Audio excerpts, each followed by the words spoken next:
Hi friends, నా channel first time చూస్తున్నట్లయితే ఈ వీడియోని లైక్ చేయండి, ఛానల్ సబ్స్క్రైబ్ చేసుకోండి.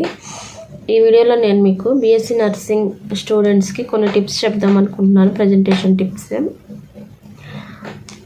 ఇయర్ వైజ్ ఎగ్జామ్ రాసే వాళ్ళకి ఆల్రెడీ టైం టేబుల్ అయితే వచ్చేసింది. ఇంకా 1 మంత్ కూడా లేదన్నమాట time.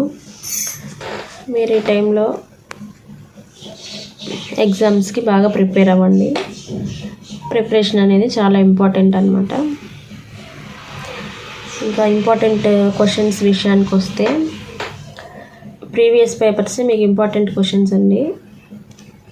Last 5 years question papers బాగా చదవండి, అవే రివిజన్ చేయండి. నెక్స్ట్ వచ్చేసరికి మీకు నెక్స్ట్ మంత్ March 14th నుంచి ఎగ్జామ్స్ స్టార్ట్ అవుతాయి ఇయర్ వైజ్ వాళ్ళకి. సో ఫస్ట్ మీరైతే చదవడం స్టార్ట్ చేయండి. చదివిన వాళ్ళు రివిజన్ చేయండి. ఇంకా ఏంటంటే మీకు ఈ టైం అనేది చాలా వాల్యుబుల్ అనమాట. టైం వేస్ట్ అస్సలు చేయొద్దు. Avoid social media, YouTube, mobiles and TV, cricket అన్నీ అవాయిడ్ చేయండి. బాగా చదవండి. ఎక్కువ మార్క్స్ స్కోర్ చేయడానికి ట్రై చేయండి. నెక్స్ట్ వచ్చేసి చదవడం వరకు అయిపోయిన తర్వాత నెక్స్ట్ ఎగ్జామ్ ఎలా రాయాలి ఏంటి అనే విషయానికి వస్తే, ఎగ్జామ్ హాల్కి వెళ్ళిన తర్వాత మీరు ఎగ్జామ్ పేపర్ చూసి టెన్షన్ పడొద్దు.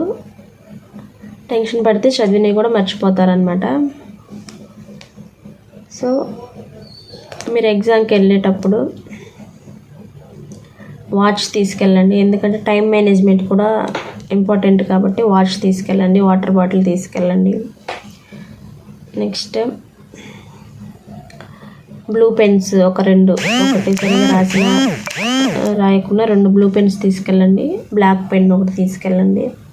స్కేలు, పెన్సిల్,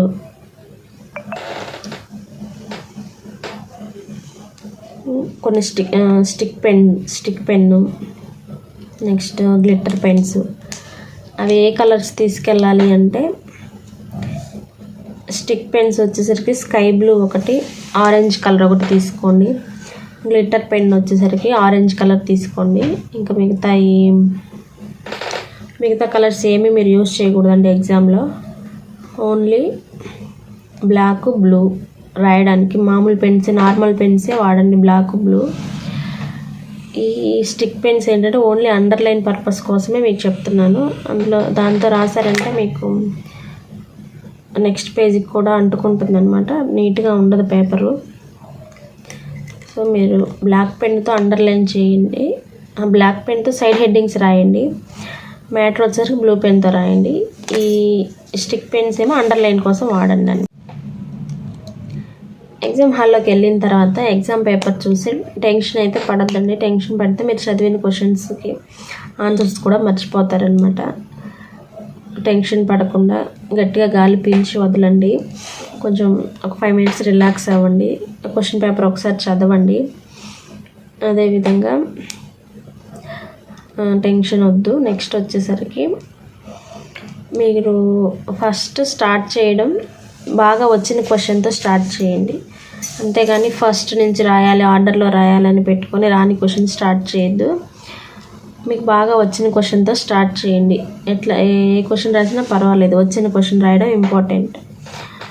మీరు బాగా వచ్చిన క్వశ్చన్తో స్టార్ట్ చేయండి.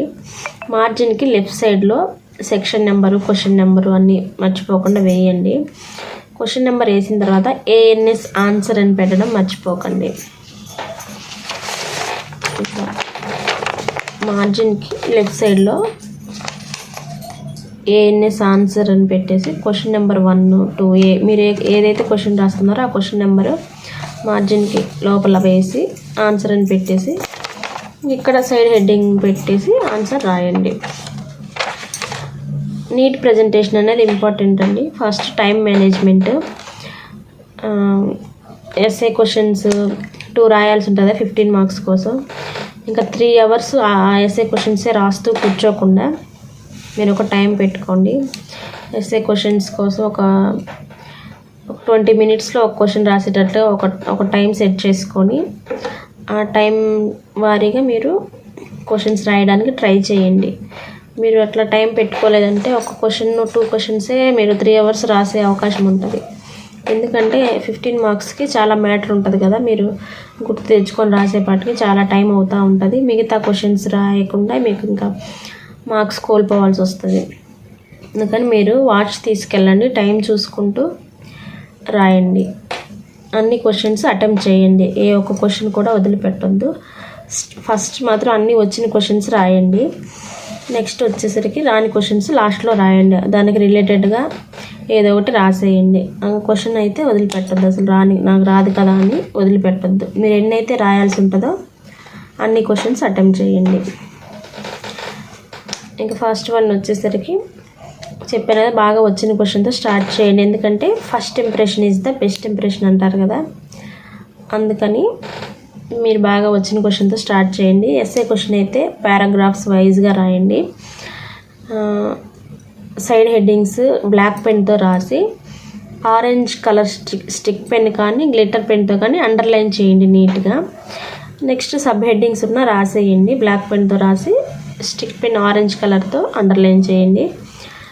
ఇంకా బ్లూ పెన్తో మామూలుగా పారాగ్రాఫ్ వారీగా రాసినప్పుడు ఇంపార్టెంట్ పాయింట్స్ ఏమన్నా ఉంటే బ్లాక్ పెన్తో అండర్లైన్ చేయండి. అది మీకు బాగా కరెక్ట్ అనిపిస్తేనే అండర్లైన్ చేయండి, లేదంటే వద్దనమాట. ఎందుకంటే అండర్లైన్ హైలైట్ చేసినవే వాళ్ళు ముందు చూస్తారు కాబట్టి మీకు ఇది ఖచ్చితంగా కరెక్ట్ అనిపిస్తేనే అండర్లైన్ చేయండి, లేదంటే స్కిప్ చేయండి, no problem. Next 5 marks questions ఏమో పాయింట్స్ వారీగా కానీ లేదంటే ఒక యారో మార్క్ పెట్టి రాయడం, పాయింట్స్ వైజ్గా రాయడానికి ట్రై చేయండి. నెక్స్ట్ క్వశ్చన్ పేపర్ అనేది కొట్టువేతలు లేకుండా చూసుకోండి. ఒకవేళ ఏదైనా మిస్టేక్ అయినా జస్ట్ చిన్నగా ఒక స్ట్రోక్ ఇవ్వండి, ఎలా పడితే అలా దిద్దకుండా జస్ట్ ఇట్లా ఒక స్ట్రోక్ అయితే దాని మీద ఒక లైన్ అయితే ఇచ్చేయండి కనిపించినట్టుగా. ఎందుకంటే దాన్ని ఇట్లా తప్పిపోయింది కదా అని ఇలా చేయొద్దు. పేపర్ నీట్గా ఉండదన్నమాట. కరెక్షన్ చేసే వాళ్ళకి ఎగ్జామ్ పేపర్ నీట్గా కనిపించాలి కాబట్టి కొట్టువేతలు దిద్దులు అట్లా లేకుండా చూసుకోండి. ఒకవేళ ఏదైనా తప్పిపోయినా ఒక చిన్న లైన్ అట్లా గీయండి, సరిపోతుంది. నెక్స్ట్ వచ్చేసరికి హ్యాండ్ రైటింగ్ కూడా ఇంపార్టెంట్ అండి. మీకు వచ్చిన రైటింగ్ని కొంచెం నీట్గా ప్రజెంట్ చేయడానికి చూడండి. కనీసం స్టార్టింగ్లోనైనా కొంచెం నీట్గా రాయడానికి ట్రై చేయండి. లాస్ట్లో ఎలాగో టైం అయిపోతుందని టెన్షన్లో మనం రాసేస్తుంటాము. కానీ మీరు గుర్తుపెట్టుకొని హ్యాండ్ రైటింగ్ కూడా నీట్గా ఉండేలాగా, లాస్ట్ వరకు నీట్గా ఉండేలాగా చూసుకోండి. ఇంకొక ఇంపార్టెంట్ పాయింట్ టెన్షన్ అండి. టెన్షన్ పడితే మనం చదివింది కూడా గుర్తు రాకపోయే ప్రమాదం ఉంది. సో టెన్షన్ పడకండి, బాగా చదవండి, టైంని బాగా యూజ్ చేసుకోండి. అదేవిధంగా ఈ ఎగ్జామ్ టైంలో మీకు మీ హెల్త్ కూడా ఇంపార్టెంట్ అండి. స్లీప్ అదేవిధంగా 6 to 7 అవర్స్ నిద్రపోయేలా చూసుకోండి. హెల్తీ డైట్ తీసుకోండి, బయట ఫుడ్ అవాయిడ్ చేయండి, హెల్త్ని కాపాడుకోండి. ఎందుకంటే ఏదైనా హెల్త్ పాడైందంటే మీరు ఎగ్జామ్ సరిగా రాయలేరు. సో హెల్త్ని కూడా కాపాడుకోండి. ఈ వీడియో మీకు నచ్చినట్లయితే లైక్ చేయండి, షేర్ చేయండి, సబ్స్క్రైబ్ చేయండి. ఇంకా మీకు ఇయర్ వైజ్గా వీడియోస్ కావాలంటే నాకు కామెంట్ చేయండి. ఫస్ట్ ఇయర్ వాళ్ళకి, second year, third, fourth year వాళ్ళకి ఇయర్ వైజ్గా వీడియోస్ కావాలంటే కనుక నాకు కామెంట్ సెక్షన్లో కామెంట్ చేయండి. ఇదండి వీడియో, మీకు నచ్చిందని అనుకుంటున్నాను. Thank you.